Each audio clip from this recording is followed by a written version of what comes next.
Hello everyone, welcome to my channel জিসানজন। So আজকে আমরা দেখব 2026 সালে এসে কিভাবে আমরা ফেসবুক পেজ ক্রিয়েট করতে পারি। সো ফেসবুক পেজ ক্রিয়েট করার জন্য আমরা সর্বপ্রথম আমাদের ফেসবুক প্রোফাইলে যাব। ফেসবুক পেজ মূলত আমাদের প্রোফাইলের আন্ডার থেকে হয়ে থাকে। সো আমরা প্রোফাইলে আসলে আমরা দেখব এই যে বাম পাশে, আপনার সরাসরি প্রোফাইলে যেতে হবে না, আপনি ফেসবুকের ইন্টারফেসে আসলে এই যে বাম দিকে দেখবেন Meta AI, friends, professional dashboard, তারপর এই যে নিচে দেখবেন পতাকার একটা সাইন আছে, এখানে আপনার পেজেস, এই আইকনের পাশে পেজেস লেখা আছে, এটা আপনারা ক্লিক করবেন। যদি কারো এখানে পেজেস না দেখায় তখন আপনারা এই সিমোরে ক্লিক করলে এই নিচের কোনো একটা অপশন আপনারা পেজের অপশনটা পেয়ে যাবেন। সো পেজের অপশনটা এখানে আপনারা ক্লিক করবেন। ক্লিক করার পরে আপনাদের যদি আগে থেকে পেজ ক্রিয়েট করা থাকে তাহলে আপনাদের এই যে এখান থেকে পেজগুলো শো করবে, আর যদি না থাকে তাহলে এখানে কোনো পেজ শো করবে না। সো আপনারা এখন পেজ নতুনভাবে ক্রিয়েট করার জন্য আপনারা এই যে দেখেন ক্রিয়েট পেজ নামে যে অপশনটা আছে এইটাতে আপনারা ক্লিক করবেন। ক্লিক করার পরে আপনাদেরকে এখানে তিনটা অপশন পাবেন, আপনারা এই তিনটা অপশন ফিল আপ করতে বলবে। সো এখানে ফার্স্টে আপনার যে অপশনটা আছে সেটা হলো পেজ নেম। আপনি আপনার পেজের নামটা কি দিবেন সেটা এখানে দিতে হবে। সো আমি আমার পেজের নামটা আপাতত দিব জিসান জোন। দেন এখানে আপনার আসবে ক্যাটাগরি রিকোয়ার্ড, এখানে আপনার এটা মাস্ট বি দিতে হবে। সো আপনি কোন রিলেটেড আপনি এই পেজে পোস্ট করবেন। আপনি যদি কোনো ক্লথিং ব্র্যান্ড নিয়ে করেন তাহলে আপনি এখানে ক্লথিং কিছু দিতে পারেন। যদি আমি এখানে দেখাই আপনাদেরকে, ক্লথিং, এই যে আপনার ক্লথিং ব্র্যান্ড এরকম চলে আসছে, ক্লথিং শপ, ক্লথিং কোম্পানি, এরকম অনেক কিছু চলে আসছে। তো যেহেতু আমি টেক রিলেটেড ভিডিও আপলোড করবো, সো এই ক্ষেত্রে আমি এখানে টেক রিলেটেড লিখি, যে ইনফরমেশন টেকনোলজি বা আপনার সায়েন্স অ্যান্ড টেক, বা আপনি শুধু টেক দিতে পারেন। দিয়ে এখানে আরো কয়টা ক্যাটাগরি আপনারা অ্যাড করতে পারেন। আমি এখানে আরেকটা করি, ডিজিটাল ক্রিয়েটর, এটা করে দিই। এখন আসি নিচে বায়ো। সো আপনার বায়োটা যদি আপনার নিজে থেকে না দিতে পারেন সেক্ষেত্রে আপনারা চ্যাট জিপিটিতে যাবেন। আমি চ্যাট জিপিটিতে যাব। চ্যাট জিপিটিতে গিয়ে আপনারা এখানে তাকে বলবেন আপনার যে ব্র্যান্ড বা আপনি যে ধরনের কন্টেন্ট পাবলিশ করবেন বা পোস্ট করবেন সেই ধরনের বিষয় নিয়ে আপনি তাকে বলবেন যে আমাকে একটা বায়ো লিখে দাও।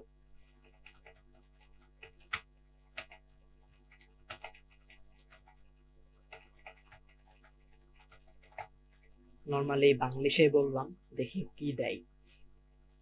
তো ঠিক আছে, ও আপনাকে কিছু অপশন দিবে দুই তিনটা, বা এই যে এরকম ভাবে যেরকম দিছে আপনার যেইটা ভালো, আপনি যদি চান যে এটা অনেক ছোট হয়ে গেছে, বাট বায়োটা ছোট হয় ভালো, বায়োটা বেশি বড় দিলে এটা নিবে না বা ওটা ভালো দেখায় না।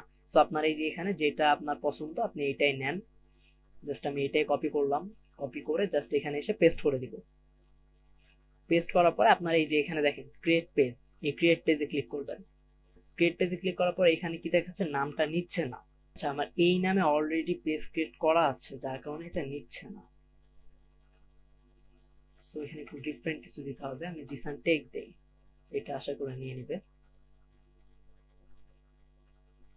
এটা নিছে। আর একটা পেজ আসবে, আর এই পেজে আপনাকে দিতে বলবে যে ওয়েবসাইট, যদি আপনার ওয়েবসাইট থাকে তাহলে আপনারা এখানে ওয়েবসাইটের লিঙ্কটা দিবেন। মানে নিচে দেখেন এখানে আপনার ফোন নাম্বার দিতে বলতেছে।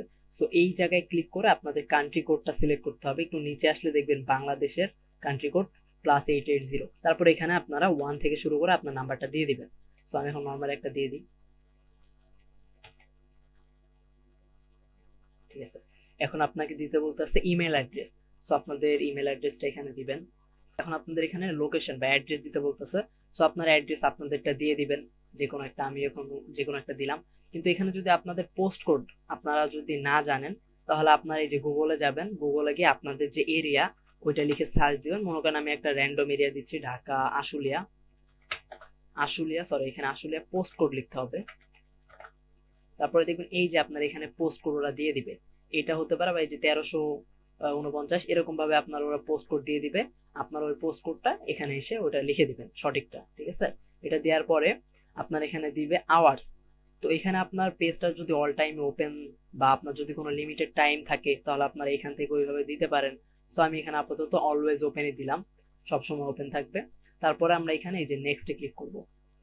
এই ইনফরমেশনগুলো দেওয়ার পরে নেক্সটে ক্লিক করলে আপনার এখানে দিতে বলবে অ্যাড প্রোফাইল পিকচার এবং কভার ফটো। এই যে এটা প্রোফাইল পিকচার এবং এটা হলো কভার ফটো। সো একটা আপনারা একটা সুন্দর প্রফেশনাল কভার ফটো এবং প্রোফাইল পিকচার বা লোগো আপনারা রেডি করে রাখবেন। বা আপনি আপাতত যদি এটা না দেন তাহলে আপনি এই যে এখান থেকে নেক্সটে দিয়ে, এটা এখন দিতে হবে বিষয়টা এমন না, আপনার এখান থেকে নেক্সটে দিয়ে পরবর্তীতে এটা দিতে পারবেন। তো আমি আপাতত একটা প্রোফাইল পিকচার দিয়ে নিই, সানজন, এটাই দিই। অ্যান্ড কভার ফটো এটাই দিয়ে দিই। কভার ফটো যদিও একটা সাইজ আছে ফেসবুকের, ওই সাইজ অনুযায়ী দিবেন। দেওয়ার পরে আপনার এই যে এখান থেকে নেক্সট ক্লিক করবেন। স্কেপে ক্লিক করার পরে আপনাদের এখানে ইনভাইট ফ্রেন্ডস দিতে বলবে, একটা অপশন আসবে। তো ইনভাইট ফ্রেন্ডসে ক্লিক করলে আপনারা দেখবেন এখানে আপনাদের যেই আপনার প্রোফাইলে যে ফ্রেন্ডস আছে তাদের প্রোফাইলে এখানে দেখাবে। সো আপনি চাইলে এখান থেকে একসাথে 1000টা ফ্রেন্ডসকে সিলেক্ট করতে পারেন, আবার চাইলে আপনি ম্যানুয়ালি আপনি যাকে যাকে দিতে চান তাদেরকে সিলেক্ট করতে পারেন। সিলেক্ট করার পর আপনার জাস্ট সেন্ড ইনভাইটসে ক্লিক করবেন, তাহলে এটা চলে যাবে। সো এটা দেওয়ার পরে আপনার এখান থেকে নেক্সটে ক্লিক করবেন। আর এখন আপনার এখান থেকে কিছু করতে হবে না, জাস্ট এই যে ওপরেরটা সিলেক্ট রেখে এখানে ডান দিয়ে দিবেন, অলরেডি সিলেক্ট করা আছে। তো এই তো আপনার আমাদের পেজ ক্রিয়েট করা হয়ে গেছে।